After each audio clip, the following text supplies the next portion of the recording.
Hello guys, try natin tong ating power station na 1000 watts. Gagamitin natin tong cooker na 600 watts. So, lagyan natin ng tubig. So, boil natin tong egg. Try natin kung gaano siya katagal maluto using power station natin na 1000 watts. Ayan. Plug na natin yung socket and then power on. Amazing! So, ayan na. Select natin yung knob sa number 2 para mas mabilis. Ayan. So, pinag-forward na natin para mas mabilis yung video. Ayan, kumukulo na siya.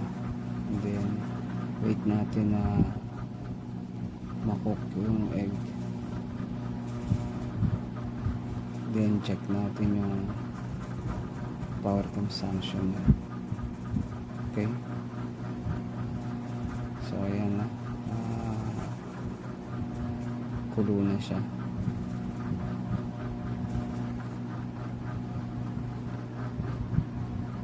So pwede rin po pala itong gamitin sa outdoor, pwede po siya sa camping, pwede siyang dalhin sa mga hiking. So marami po siyang pwedeng paggamitan, and then pwede nyo pong i-plug in yung solar dyan directly.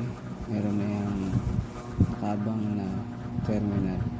So dapat at least 300 watts yung panel nyo para ma-full charge ang 1000 watts na battery. Dapat at least 24 volts pataas ang harvest ng solar panel nyo, at saka at least mga 10 ampere or 8 ampere, ganun. So para mabilis siyang ma-full charge. Meron na yung kasamang 3 meter na wire. Ayan na. So buksan natin. Cook na siya. Turn off na natin itong ating cooker. Ayan, ready na yung ating lagayan. So ayan, mainit. Kuhain natin yung boiled egg, and then off na natin yung power station. So ayan, 28.8 volts pa yung natitira from 29 volts. So ayan, try natin kung cook na siya guys.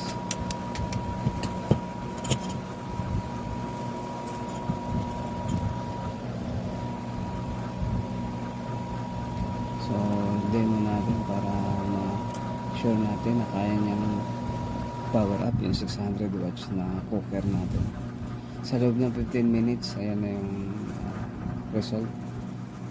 15 minutes lahat yung na-consume natin na time sa pagluluto ng boiled egg. Ayun o, delicious, masarap. Pangluto siya. So follow na lang guys, share ng video, and then comment kayo. So thank you very much sa panonood ninyo.